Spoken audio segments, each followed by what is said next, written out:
രാഷ്ട്രീയത്തിലും സമൂഹത്തിലും വലിയ ചർച്ചകൾക്ക് വഴിവെക്കുന്ന ഒരു വിവാദ സംഭവമാണ് ആലപ്പുഴയിൽ നടന്ന പോപ്പുലർ ഫ്രണ്ട് റാലിയുമായി ബന്ധപ്പെട്ട പുതിയ വെളിപ്പെടുത്തലുകൾ. മതസ്പർദ്ധി ഉയർത്തുന്ന തരത്തിലുള്ള മുദ്രാവാക്യങ്ങൾ ഒരു കൊച്ചുകുട്ടിയെ കൊണ്ട് വിളിപ്പിച്ച സംഭവം എല്ലാവരും അറിഞ്ഞു കാണും. ദൃശ്യങ്ങൾ സോഷ്യൽ മീഡിയയിൽ വലിയ രീതിയിൽ വൈറലാണ്. ഇതര മതസ്ഥർക്കെതിരെ കൊച്ചുകുട്ടിയെ കൊണ്ടുപോലും കൊലവിളി മുദ്രാവാക്യം വിളിപ്പിച്ചവരെ കൂടെ കൂട്ടിയാണ് CPM-ഉം ഇടതുപക്ഷവും തെരഞ്ഞെടുപ്പിനെ നേരിടുന്നത്. മുസ്ലിം മതഭീകരവാദികൾക്ക് മുന്നിൽ കാലങ്ങളായി CPM മുട്ടിലിരിക്കുകയാണെന്നാണ് വിമർശനം.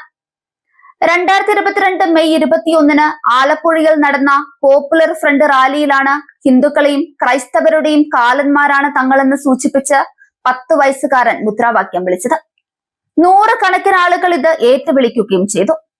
മതസ്പർദ്ധ ആളിക്കത്തിക്കുന്നതിന് ബോധപൂർവമായ ഇടപെടലാണ് ഉണ്ടായത്. ആദ്യഘട്ടത്തിൽ പോലീസ് കാര്യക്ഷമമായി അന്വേഷണം നടത്താൻ തയ്യാറായില്ല. ശക്തമായ നടപടി സ്വീകരിക്കണമെന്ന് ഹൈക്കോടതി ഉത്തരവിട്ടതോടെയാണ് പോലീസ് നടപടി ഊർജിതമായത്. ആലപ്പുഴ സ്വദേശിയായ അഭിഭാഷകന്റെ പരാതിയിലാണ് പോലീസ് കേസെടുത്തത്. പ്രതികൾക്കെതിരെ ബാലനീതി നിയമപ്രകാരമുള്ള കുറ്റങ്ങളും ചുമത്തി. 100 കണക്കിന് പോലീസുകാരുടെ സാന്നിധ്യത്തിലായിരുന്നു കുട്ടിയുടെ കൊലവിളി മുദ്രാവാക്യം വിളിയും പ്രവർത്തകർ അത് ഏറ്റുപറഞ്ഞത്. ഇടത് സർക്കാർ ഭീകരവാദികളോട് തുടരുന്ന മൃദു സമീപനമാണ് പോലീസ് കാഴ്ചക്കാരാകാൻ കാരണമെന്നും വിമർശനം ഉയർന്നു. ഒരാളുടെ തോളിലേറി കുട്ടി മുദ്രാവാക്യം വിളിക്കുന്നതിന്റെ ദൃശ്യങ്ങൾ സമൂഹ മാധ്യമങ്ങളിലൂടെ വ്യാപകമായി പ്രചരിപ്പിക്കപ്പെട്ടിട്ടും പോലീസ് നടപടിയെടുക്കാൻ ആദ്യം തയ്യാറായില്ല.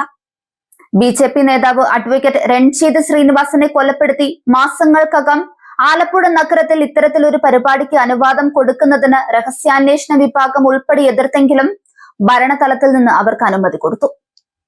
അരിയും മലരും വാങ്ങിച്ച് വീട്ടിൽ കാത്തുവെച്ചോളൂ, ഒന്നുകൂടെ മറന്നടാ, കുന്തിരിക്കം വാങ്ങിച്ച് വീട്ടിൽ കാത്തുവെച്ചോളൂ, വരുന്നുണ്ട് നിന്റെയൊക്കെ കാലന്മാർ.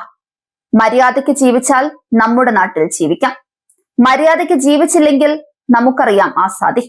മര്യാദയ്ക്ക് ജീവിച്ചോ എന്നിങ്ങനെയായിരുന്നു അത്യന്തം പ്രകോപനപരമായ മുദ്രാവാക്യങ്ങൾ. നിലവിൽ ആലപ്പുഴ ജുഡീഷ്യൽ 1ാം ക്ലാസ് മജിസ്ട്രേറ്റ് കോടതിയിൽ കുറ്റപത്രം സമർപ്പിച്ചെങ്കിലും കേസിൽ തുടർ നടപടികളായിട്ടില്ല. കേസിലെ മുഴുവൻ പ്രതികളും ജാമ്യത്തിലിറങ്ങി.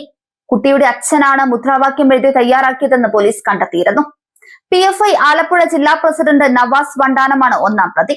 ജില്ലാ സെക്രട്ടറി മുജീബ് 2ാം പ്രതിയും ഈരാറ്റുപേട്ട നടക്കൽ പാറനാനി അൻസാർ നജീബ് 3ാം പ്രതിയുമാണ്. കുട്ടിയെ തോളിലേറ്റിയവരിൽ ഒരാളാണ് അൻസാർ നജീബ്. മുദ്രാവാക്യം വിളിക്കാൻ പഠിപ്പിച്ചത് മറ്റു 2 പേർ. SDPI മണ്ഡലം secretary Palluruthy Njarakkattil Sudheer, Popular Front Palluruthy division president Shameer എന്നിവരാണ് മുദ്രാവാക്യം വിളിക്കാൻ പഠിപ്പിച്ചത്. ഷമീർ 25ാം പ്രതിയും സുധീർ 26ാം പ്രതിയുമാണ്. 35 പ്രതികളാണ് കേസിലുള്ളത്.